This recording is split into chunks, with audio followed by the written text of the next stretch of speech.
Ça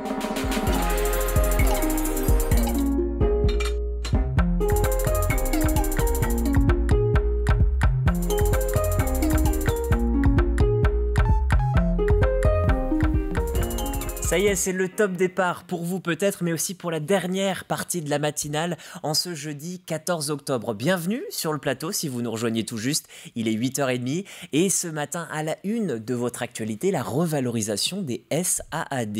Le département vient d'annoncer une revalorisation de 14% net des salaires des salariés du service d'aide et d'accompagnement à domicile. Un coup de pouce pour les aides à domicile qui attendaient cette nouvelle avec impatience, vous le verrez. Dans notre coup de fil de la presse, nous revenons aujourd'hui sur la toute nouvelle émission de Graffiti Urban Radio. Elle est consacrée aux nouveaux enjeux du numérique. Son nom, mince, je l'ai perdu, son nom, ça y est, je l'ai plus. Il revient. Bon, pour en parler, nous recevrons les deux animateurs, Frédéric Boidron et Emmanuel Chopeau. Ça y est, son nom, Culture Numérique. L'invité du jour, il s'agissait de Robert Dussiol. Il était avec nous en plateau il y a quelques minutes. C'est le responsable du Repair Café de Venanceau. Nous revenons avec lui sur l'actualité du Repair, puisque un nouveau réparateur de vélo vient de s'installer. Avant de parler de tout ça, votre météo du jour, ça y est, et celle-là je ne l'ai pas perdue. Vous commencez à y prendre goût puisque lui aussi, il reste avec nous. C'est toujours lui, encore, le soleil en cet été indien qui ne finit pas. Ce matin, comme cet après-midi sur l'ensemble du département, rares seront les nuages. Profitez de ce beau ciel bleu tant qu'il dure. Les premières prévisions annoncent des ondées pluvieuses début de semaine prochaine.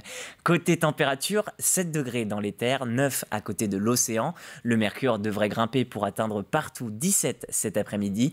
Plus d'informations dans quelques instants, ce sera dans le bulletin complet présenté par Juliette Carteau. On va passer à vos horaires de marée. On retourne sur des faibles coefficients en ce moment. 43 pour la première marée haute, c'était cette nuit, peu après minuit. L'indice sera de 41 pour la seconde, prévu à 13h03. Parfait pour un petit pique-nique à la mer. La prochaine marée basse, c'est prévu à 18h27. Comme d'habitude, vous avez le temps de vous rendre sur le passage du Gois, mais attention, avec les petits coefficients, il faut se rapprocher très vite de la sortie. Si vous n'aimez pas le passage du Gois ou respirer l'air de la mer, peut-être vous préférez celui des étals de vos marchés, puisque vous avez plusieurs rendez-vous en ce jeudi, une quinzaine au total de communes qui organisent un marché alimentaire avec Pouzauges, Le Poiret-sur-Vie ou encore Saint-Michel-en-Lerme. Vous le voyez, pas mal de rendez-vous aussi sur la côte avec Beauvoir, Bretignolles ou même le Château d'Olonne et Saint-Gilles-Croix-de-Vie. Méfiez-vous en revanche, il y a plusieurs marchés du côté de Saint-Gilles, alors notez celui de la place du Vieux-Port dans votre agenda. Il a lieu de 8h à 13h les mardis et dimanches, mais aussi aujourd'hui. Voilà pour les informations pratiques de ce jeudi. Vous avez toutes les informations. Il ne me reste plus qu'à souhaiter une belle fête si vous appelez Enora. On va se tourner tout de suite vers l'actualité locale.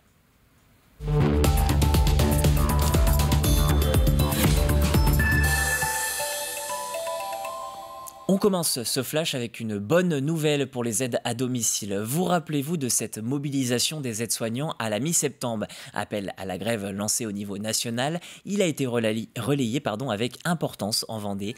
Parmi les revendications, une hausse générale des salaires. Et ce mercredi, cette demande a été entendue. Le conseil départemental vient de présenter la mise en application de l'avenant de revalorisation. Une augmentation de 14% net de la rémunération des salariés du service d'aide et d'accompagnement à domicile.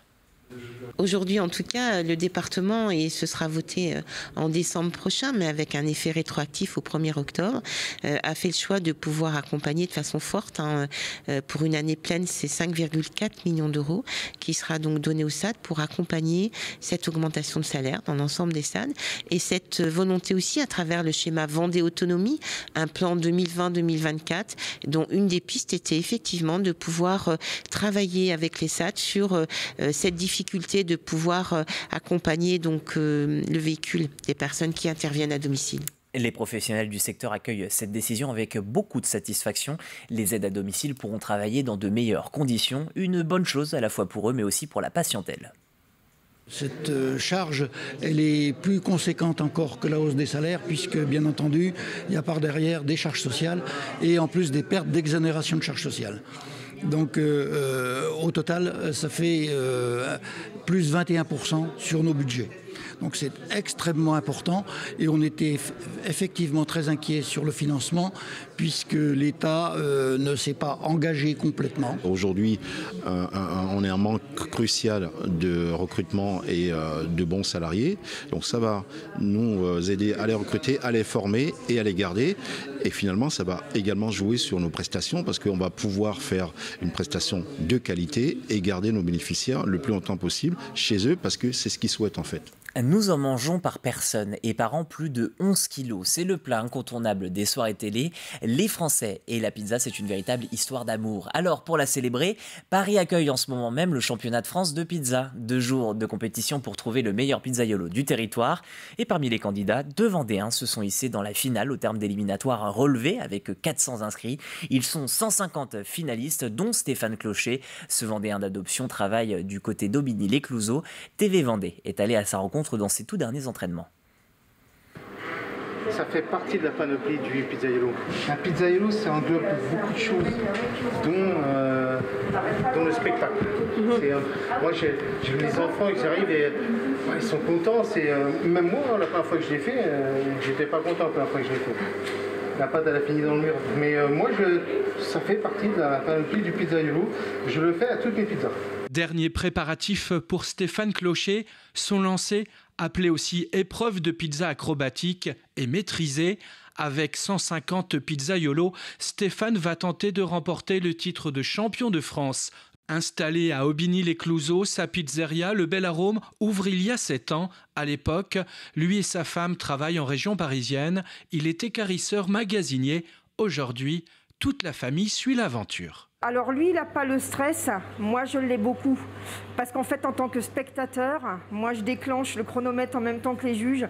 Et du coup, ça paraît les 12 minutes les plus longues de ma vie. C'est de la fierté, simplement de la fierté de voir qu'au bout de 7 ans, il en est arrivé ici, quoi. Donc sa passion est devenue la mienne, en fait. Et puis je suis contente qu'on mange des bonnes pizzas. Des pizzas bien travaillées, tout sera méticuleusement décortiqué pendant les épreuves. L'esthétique et l'hygiène du pizzaiolo, l'habillage et même la taille de pizza, 29 cm, pas plus, pas moins. Il faut faire attention à tout. C'est vraiment un tout, c'est un ensemble. Hein. Même si vous pouvez avoir la meilleure pizza du monde, si vous plantez votre cuisson, c'est plus la meilleure pizza du monde. Hein. Outre le titre, c'est surtout le plaisir de retrouver d'autres professionnels qui animent le Vendéen. C'est une rencontre entre plusieurs professionnels qui ont surtout envie de tirer la pizza vers le haut par rapport à tout ce qui a été fait pendant des années qui n'était pas extraordinaire. Pour moi, les championnats de France, c'est ça. On essaye de toujours s'améliorer. Le but du jeu, c'est s'améliorer tous ensemble. C'est pas tout seul personnel. Stéphane compte bien faire mieux que ses 2 précédentes participations, 85e et 31e la seconde fois. Pour lui, comme pour les autres, le championnat débute ce 13 octobre. Quant à l'autre candidat, il s'agit de Yannick Hervéou de Jars-sur-Mer. Le verdict est attendu dans la soirée. Il ne nous reste plus qu'à leur souhaiter bon courage. Le 26 octobre prochain, c'est la fête des plus de 60 ans dans le pays de Pouzauges. À l'initiative de la communauté de communes et de familles rurales, c'est l'occasion de permettre à tous les aînés de se retrouver après une longue pandémie. Au programme, des ateliers de sport, sophrologie en passant par l'écriture le matin. L'après-midi, un théâtre-débat, Suzanne, c'est son nom, est organisé. La revoyure, c'est l'idée de enfin se retrouver au bout de 2 ans. Oui, évidemment que la Covid a mis à mal toutes les activités des associations. Ça va être l'occasion pour nos retraités, pour nos aînés, de pouvoir se retrouver enfin, de pouvoir discuter, de pouvoir échanger, de pouvoir partager. Et je dirais que l'objectif de cette rencontre, au-delà de tout ce qu'on peut proposer, c'est d'abord de permettre ça, parce qu'on sait que nos associations ont beaucoup souffert, et en particulier ce public-là. Vous l'entendez peut-être autour de vous, les paysagistes ont le sourire depuis le début de la pandémie. Les carnets de commandes sont pleins. Le problème, c'est que la tendance n'est plus vraiment au végétal dans les jardins, mais plutôt à l'esthétisme. Conséquence, de moins en moins de végétaux sont plantés au profit de couverts minéraux et la biodiversité en prend un coup. En Vendée, la Chambre des artisans du paysage a donc décidé de lancer une démarche pour inciter les professionnels à se remettre au vert. La démarche, c'est tout simplement pour retrouver notre vrai métier, parce que dans le paysage, on est très bon en esthétisme, on répond exactement aux besoins des clients dans leur demande d'esthétisme. Par contre, on est quand même les seules entreprises du bâtiment à travailler sur la vie, et il faut vraiment qu'on remette dans la vie dans le jardin. Nous, on travaille sur des jardins de particuliers. On travaille moins pour des collectivités locales. Donc effectivement, les collectivités locales ont été plus vite, parce que politiquement, c'était intéressant pour elles. Les agriculteurs vont aussi plus vite que nous. Donc nous, il faut qu'on travaille sur les jardins privés. Et il faut qu'on soit force de proposition vis-à-vis de nos clients. À noter que nous recevrons la start-up Tervalia demain dans la matinale. Son fondateur Jérôme Baptiste nous expliquera comment reverdir des friches grâce à la biodiversité participative. Un peu de douceur dans ce journal. La pandémie a conduit beaucoup d'artistes à trouver des alternatives pour continuer à vivre de leur passion. C'est peut-être votre cas, mais c'est aussi celui de Charlotte et Thomas. Après avoir travaillé avec le Cirque du Soleil ou encore la troupe de Notre-Dame de Paris, ces acrobates aériens ont lancé la compagnie Acros, une compagnie qui propose notamment de la formation pour les professionnels du cirque. Cyril Guillet vous propose de les rencontrer.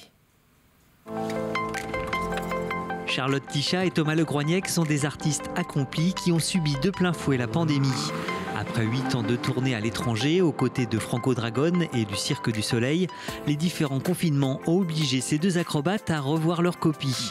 Confinés en Vendée, ils ont décidé de proposer des formations. Moi, j'ai toujours été passionnée par la pédagogie et d'enseigner. C'est une autre passion qui me tient depuis toujours. Donc, j'ai été formée à Montréal. J'ai passé un diplôme d'instructeur avec l'École nationale de Montréal. Et c'est une façon de rebondir, mais ça a été aussi une façon pour moi de garder une espèce de motivation quand tout s'est arrêté, qu'il n'y a plus de spectacle. Et bien, former, ça m'a nourrie au final. Et puis, ça m'a aussi obligée à faire de la recherche aussi personnelle. Oui, je suis là. Allez, descends. Ouais, et ton bras à l'oreille. Ce matin-là, ce sont 5 jeunes filles, artistes confirmées ou en devenir, qui évoluent sous les conseils de Charlotte. Bravo. Objectif pour elles, appréhender la technique du tissu.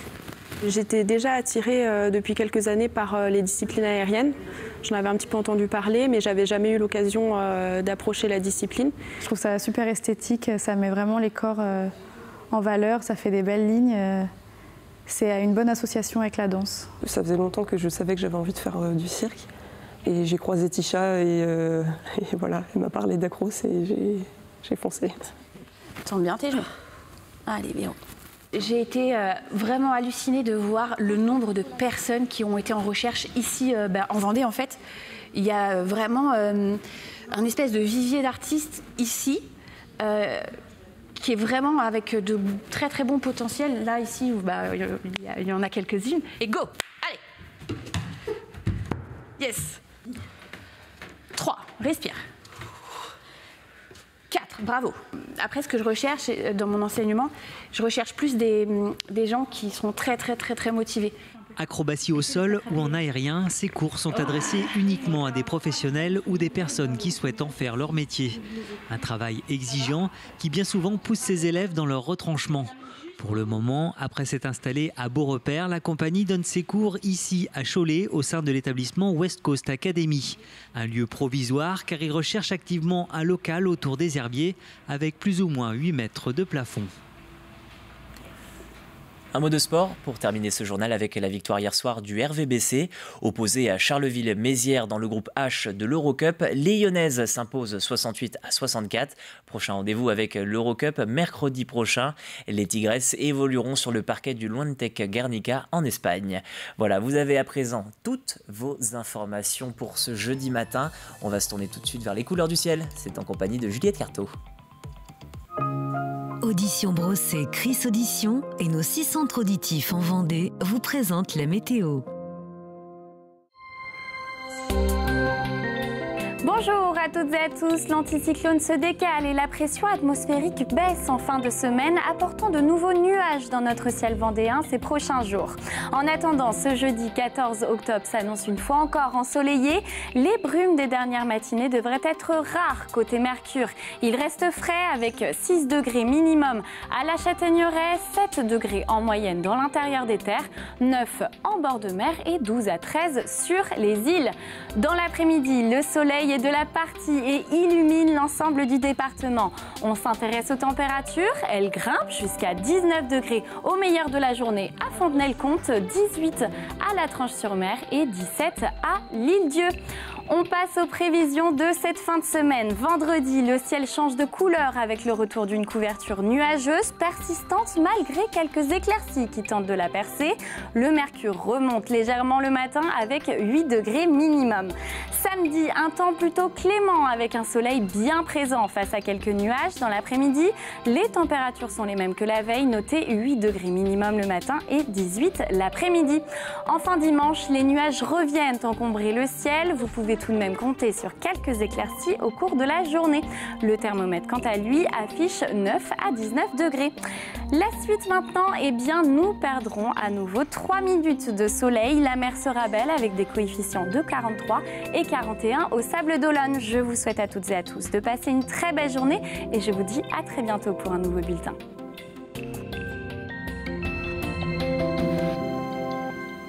Vous le voyez sur ma montre, il est 8h46 sur le plateau de la matinale. Merci de partager ce début de journée avec nous. Côté actu, on va revenir une nouvelle fois sur le Vaccibus, un dispositif porté par plusieurs acteurs, dont la Croix-Rouge. Derrière ce nom de Vaccibus, c'est une équipe mobile pour aider à la vaccination des personnes vulnérables et précaires.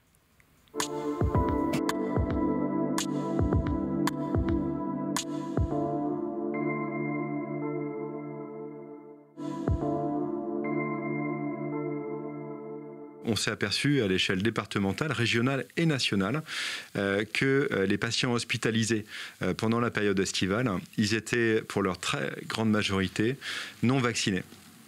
Et on sait que le vaccin limite les risques de transmission, mais aussi et surtout, il va prévenir des formes graves qui vont conduire à des hospitalisations. Et partant de là, on a fait le constat que dans un département qui a une excellente couverture vaccinale, avec plus de 80% des Vendéens qui ont d'ores et déjà bénéficié d'une première injection, eh bien, on a malheureusement fait le constat qu'il y avait un décrochage, un décalage avec la population, avec une population plus précaire.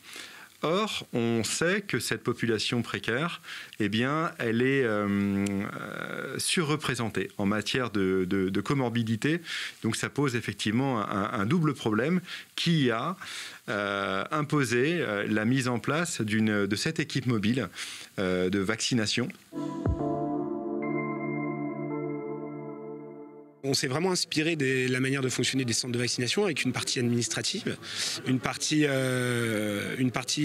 injection propre par les infirmiers et ensuite une partie surveillance. L'équipe mobile de vaccination est composée de 4 personnes plus un médecin pour la présence médicale.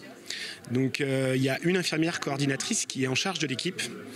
Et on a ce qu'on appelle 3 médiateurs. Alors les médiateurs, c'est des gens qui sont formés pour le dépistage, pour aider à la vaccination. Alors c'est pas eux qui font le geste vaccinal. Le geste vaccinal est bien effectué par notre infirmière coordinatrice. Mais les médiateurs sont capables, par rapport à leur formation, de surveiller en post-injection les 15 minutes, voir si on n'a pas d'effet secondaire. Et ils sont chargés aussi de la logistique et de l'accueil administratif.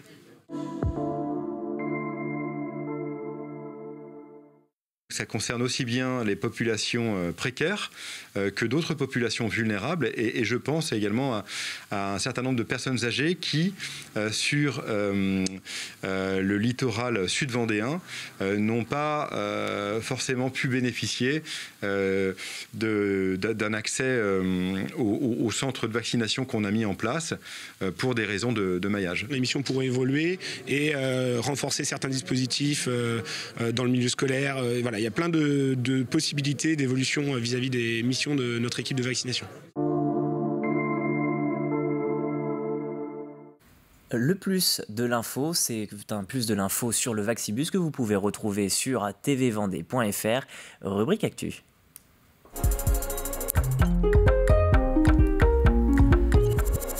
Passons tout de suite à votre coup de fil à la presse. Cette semaine, nous recevons 2 hommes, Frédéric Boidron et Emmanuel Chopeau. Ensemble, ils ont lancé à la rentrée une toute nouvelle émission sur Graffiti Urban Radio. Elle est consacrée au numérique et ses enjeux contemporains et futurs. Regardez. Nous avons répondu à un appel à candidature, un appel à projet de la radio locale Graffiti, qui, via un tweet l'été dernier, a appelé à des nouveaux bénévoles avec des nouvelles idées de concepts d'émissions de radio. Et nous avons proposé donc un podcast dédié à la culture numérique, animé avec Frédéric. En règle générale, c'est une thématique qui manque un peu partout, parce que tout le monde a besoin de culture numérique, le particulier, l'entreprise. C'est un sujet qui n'était pas trop traité, donc je pense que Graffiti a été assez séduit par l'idée d'apporter une nouveauté, un sujet nouveau. Et d'ailleurs, le directeur d'antenne nous a dit « Ah, mais ça fait des années qu'on y pensait, qu'on aurait aimé faire ce type d'émission, donc bienvenue ». Et on a donc relevé ce défi et on s'adresse vraiment à une cible très large. C'est pas du tout une émission trop technique ou trop geek. On veut très grand public. Voilà, on veut vraiment travailler sur une cible grand public. Ça s'adresse à des gens qui aiment l'innovation, le numérique, la création. On va parler aussi de robotique. On va parler de différents sujets, d'applications, de tests, de conseils.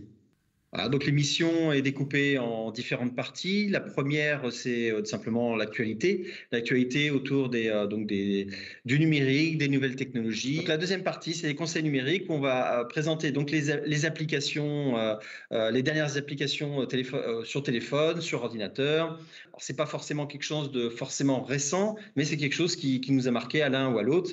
Ensuite, donc, c'est l'invité du podcast où on invite donc des personnes qui vont apporter leur vision sur des éléments autour des nouvelles technologies, autour de l'informatique, autour du numérique. La partie suivante, c'est tout simplement donc je présente donc la vie quotidienne en 2040, donc tout ce qui va se passer un petit peu dans votre quotidien en 2040.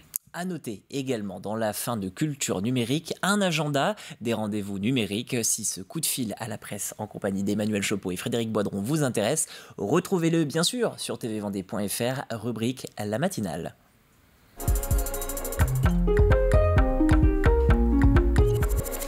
L'extrait TV Vendée du jour, c'est le MagEco. Cette émission présentée par Catel le Jeune vous permet de découvrir une entreprise, son fonctionnement, les idées, les projets qui peuvent en découler. L'immersion du jour nous emmène chez Paul Grossin, c'est le créateur de Salvia Nutrition, créateur d'huiles essentielles et de solutions à base d'aromathérapie. Regardez.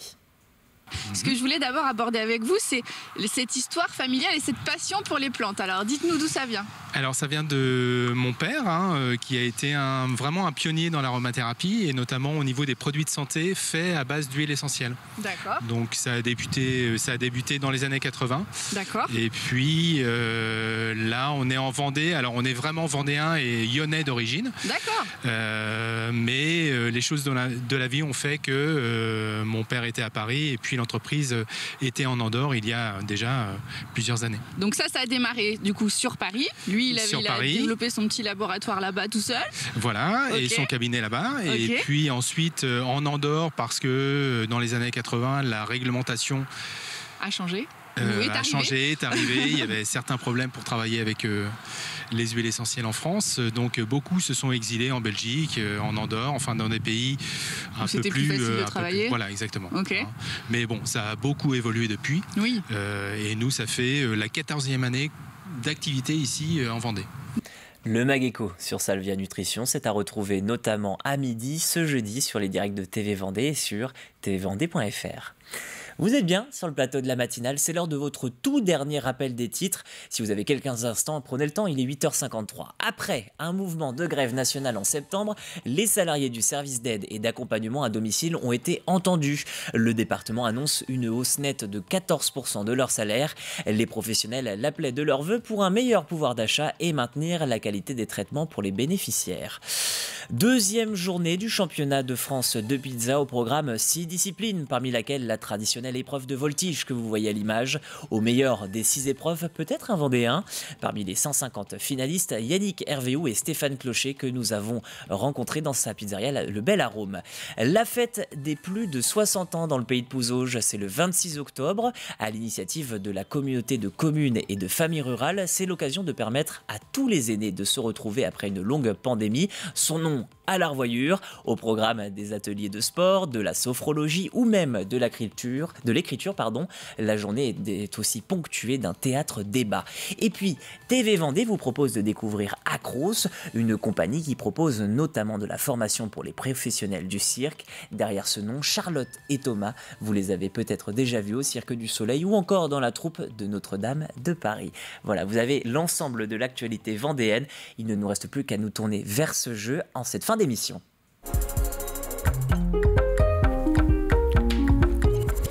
Alors, notre jeu, nous avons quelques secondes pour en parler. Je reprends donc la petite feuille traditionnelle.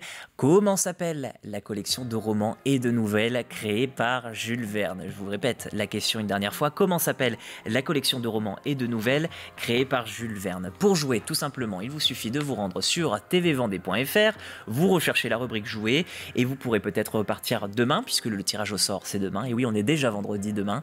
Vous repartirez donc peut-être avec 3 places pour le Cinéville de La Roche-sur-Yon. Une personne repart avec ce lot. Et votre indice du jour, si vous n'avez toujours pas trouvé la réponse, je vais vous le donner, cet indice. L'un des plus connus, 20 000 lieues sous les mers, a de quoi vous faire perdre vos repères. Je répète, l'indice du jour, l'un des plus connus, 20 000 lieues sous les mers, a de quoi vous faire perdre vos repères. Voilà, vous avez toutes les informations pour pouvoir jouer avec nous. Il ne me reste plus qu'à vous souhaiter bonne chance dans un premier temps, mais aussi une belle journée. Et oui, c'est déjà la fin de votre matinale. Ne vous en faites pas, on va se retrouver très vite demain dès 7h et puis votre prochain rendez-vous avec l'actu sera en compagnie de Caroline Tronche à 12h30. Je vous souhaite une magnifique journée. Au revoir.